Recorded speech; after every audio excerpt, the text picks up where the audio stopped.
ॐ भद्रं नो अपि वातयमनः। ॐ शांति शांति शांति। हे परमात्मा, मेरा मन कल्याण की ओर ले चले, त्रिविध तापों की शांति हो, यह मंगल भाव है। पिछले वीडियो में हमने ऋग्वेद का वह मंत्र जिसमें संवत्सर आत्मा काल का वर्णन किया गया है, जिसमें पृथ्वी की दैनिक गति और परिक्रमण गति दोनों के में काल चक्र कैसे चल रहा है, काल कैसे गतिमान है, इसको बताया गया है। उसमें भी ऐतरेय श्रुति का वह भाग हमने बताया जिसमें दैनिक गति को पृथ्वी जो अपनी धुरी पर घूर्णन कर रही है, उसके द्वारा कैसे रात दिन होते हैं, कैसे समय चलता हुआ प्रतीत होता है, यह स्पष्ट किया गया है। अब आज हम इस दूसरे वीडियो में यह स्पष्ट कर रहे हैं कि 12 महीने 360 अंश 30 अंश का विभाजन यह कैसे होगा, किस बिंदु से करेंगे और क्यों उसी बिंदु से करेंगे, उस बिंदु को लेने का कारण क्या है। स्वयं श्रुति इस बात को स्पष्ट करती है। जब श्रुति में ही बात स्पष्ट हो तो उस पर किसी भी प्रकार का वैदिक परंपरा में कोई तर्क वितर्क करने का विधान नहीं है, क्योंकि हमारी यह मान्यता है कि हमारे ऋषियों ने सत्य को आर पार देखने के बाद ही किसी बात को, किसी सत्य को मंत्र के रूप में जनता के सामने प्रस्तुत किया। ये सत्य प्रकृति में नित्य विद्यमान है, इन्हें कोई कर नहीं सकता है, कोई बना नहीं सकता है, केवल देख सकता है। इसलिए हमारा ऋषि उस सत्य का दृष्टा है। प्रकृति में स्वयं हो रहा है, पृथ्वी अपनी धुरी पर घूम रही है, पृथ्वी सूर्य की परिक्रमा कर रही है, काल उसमें चल रहे हैं, यह ऋषि उसको देख रहा है, वह स्पष्ट देख रहा है और उस बात को हम सबको बता रहा है। तो ऋषि सत्य का दृष्टा है, न कि कर्ता। ऋषियों के मंत्र का दृष्टा होने का यही रहस्य है।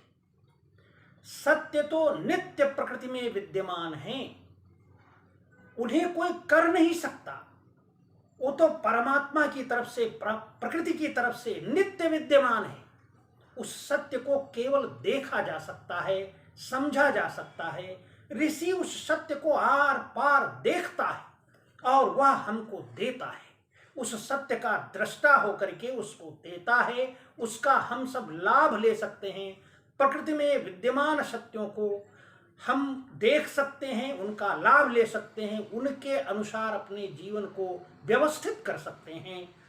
इसलिए हमारे उस मंत्र में यह स्वरूप है।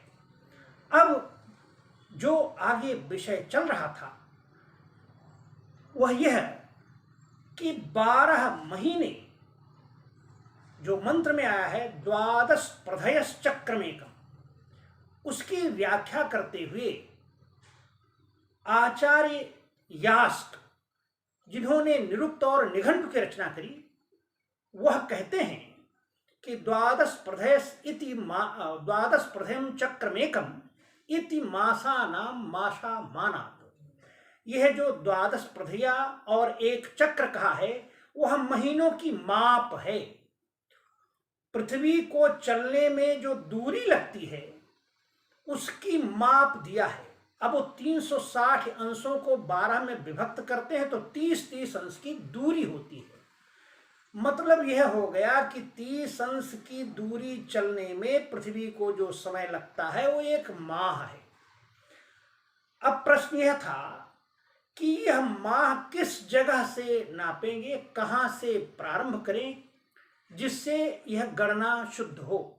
360 अंश भी किस जगह से गिनेंगे, उसको स्पष्ट करते हुए श्रुति कहती है, तदाहुर्यद्वादश मासाः संवत्सरस्य अथ एतद अहा अत्येति यत् वैश्वतम। कहीं वो जो कहा कि इस संवत्सर के 12 महीने हैं, उस 12 महीने के लिए यह दिन, एतद अहा, यह दिन, अत्येति, अन्य सभी दिवसों का, अन्य सभी बिंदुओं का अतिक्रमण कर जाता है, जो वैश्वत दिन है, जब सारी पृथ्वी पर रात दिन बराबर होता है। अवरेशामेतात परेशामिति। करे जो इसके पहले, इस दिवस के पहले दिन आ रहे थे, वह रात्रियों की अपेक्षा छोटे थे और रात्रियां बड़ी थी। उन छोटे से बढ़ते हुए समान स्थिति को पहुंचा है, और जो पर आएंगे वह इतने बड़े होंगे कि गर्मी होगी, गर्मी सहन न होने जैसी होती जाएगी। तो उनसे भी यह श्रेष्ठ है, और जो पहले छोटे दिन थे उनसे भी श्रेष्ठ है, यह सभी दिनों से श्रेष्ठ है। इसलिए यहीं से गणना होनी चाहिए। अवरेशाम चैव परेशान चेतिहा ब्रूयात्। इस प्रकार से छोटे दिनों से और बड़े दिनों से, बड़ी रात्रियों से और छोटी रात्रियों से, यह समान दिन रात्रि वाला जो दिवस है, जिसे विश्वान कहते हैं, यह श्रेष्ठ है। आत्मा वै संवत्सरस्य विख्वान अंगानि माशाः। बिल्कुल स्पष्ट कर रही श्रुति, यह जो विख्वान है, विश्व दिवस है, समान रात्रि दिन वाला जो दिवस है, यह संवत्सर की आत्मा है और महीने उसके अंग हैं। ये स्पष्ट कर दिया कि आप संवत्सर के महीनों का विभाजन विश्व दिवस से ही करेंगे, विश्व बिंदु से ही 30 अंशों की दूरी मापेंगे। उस 30 अंश की दूरी चलने में जो समय लगेगा वह 1 माह होगा। तो यह जो विश्व दिवस है, विख्वान है, यह संवत्सर की आत्मा है, और महीने 12 महीने जो 30 अंश की दूरी चलने से पृथ्वी के बन रहे हैं, वह इसके अंग हैं। इसलिए श्रुतिकारी यत्र वा आत्मा तदंगानि, जहां आत्मा रहता है अंग वहीं रहते हैं। आत्मा यत्रो अंगानि तत्रात्मा, और जहां अंग रहते हैं वहीं आत्मा रहता है। न आत्मा अंगानि अतिरिच्यते, यह आत्मा कभी अंगों को छोड़ता नहीं है। न आत्मानम अंगानि अतिरिच्यन्ते, और न ही अंग आत्मा को छोड़कर रह सकते हैं। बहुत साफ है कि यदि शरीर से आत्मा को अलग कर देंगे तो अंग मृत हो जाएंगे, अंग शरीर से काट के अलग कर देंगे तो वह बेकार हो जाएंगे। वह शरीर के साथ ही रहते हैं, आत्मा के साथ ही शरीर रहता है, बिना उसके वह रह नहीं सकता, उसका सब कुछ गलत हो जाएगा। इसलिए श्रुति है एकदम उद्घोष कर रही है कि वह संवत्सर की काल गणना जो विश्व दिवस से प्रारंभ नहीं होती, वो मृतप्राय है, वो जीवित नहीं रह सकती, उससे ऋतुओं का बोध नहीं हो सकता, वो पूरी तरह गलत है। एवं हा एतद, श्रुति उस पर बल दे रही, यह एवं उ हा एतद, यह ऐसा ही प्रसिद्ध है कि आत्मा से अंगों को अलग नहीं किया जा सकता। आत्मा और अंगों को अलग करते ही शरीर मृत हो जाता है। संवत्सर का जो शरीर है, वर्ष का जो संवत्सर का शरीर है, वह जैसे ही विश्व दिवस का त्याग करेंगे वह मृत हो जाएगा। यदि उस संवत्सर को ठीक ठीक, ऋतुओं को ठीक ठीक जानना है तो विख्वान को स्पष्ट रूप से समझना होगा और वहीं से काल गणना करनी होगी। अब थोड़ा और स्पष्ट करते हैं। एक श्रुति और है, उस श्रुति में 2 विषु हैं, और 2 विषुओं से कैसे विभाजन होता है इसका, उसको और स्पष्ट कर रही श्रुति। अतः वा महाशुपर्णेव यत् संवत्सरः, अथवा यह कह सकते हैं कि यह जो संवत्सर है ये महाशुपर्ण है, महान पक्षी है, ऐसा पक्षी जो आकाश में उड़ रहा है। तस्यान पुरस्ताद व्युहतः श्रमाशानुपयंती शोन्यतरः पक्षा। उसके जो 6 महीने विश्व से पहले आते हैं वो एक पंख हैं। अथयान उपरिष्टात् अन्यतरः पक्षा। और जो विषु आने के बाद 6 महीने आते हैं वह दूसरे पक्ष हैं। अब इस प्रकार से 6 महीने दोनों विषु जो है पूरे संवत्सर को 6 माह में बांटते हैं। तो इस मुख्य विषु से जो अभी आने वाला है बसंत, जिससे आरंभ होता है, उससे 6 महीने ऊपर वाले उत्तर वाले और उसके 6 महीने पहले वाले जो इस समय बीतने की तरफ हैं। तो ये 6 महीने जो मध्य विषु है, जो अंग्रेजी की तारीखों में 23 सितंबर है, वैदिक दिनांक में शारदीय विषु का पहला दिवस है, एक मास का पहला दिन है। वहां से 6 महीने में विभक्त हो जाते हैं। दो वह विषु जो है पूरे संवत्सर को 6 महीनों के 2 पंखों में बांट देते हैं। अब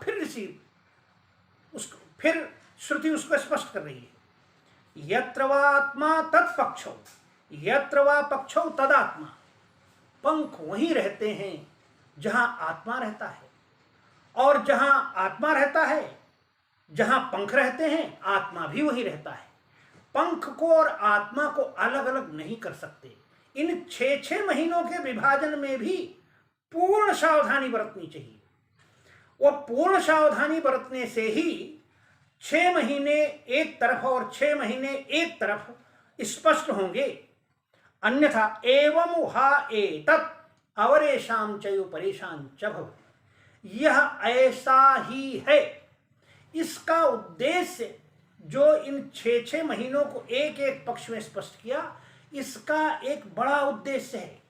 वह यह है कि पृथ्वी सूर्य की परिक्रमा दीर्घवृत्ताकार करती है, जैसा कि पहले ही बताया कि इसीलिए ऋषि का नाम दीर्घतमा है।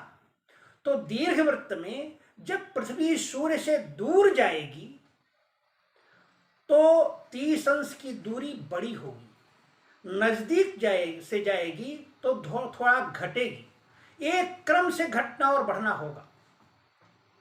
इस क्रम से घटने और बढ़ने से एक ही तरफ जब दूर जाएगी तो 30 अंश के महीने वह जो है उनकी लंबाई बड़ी होगी, उनमें दिन कुछ घंटे समय बढ़ेंगे।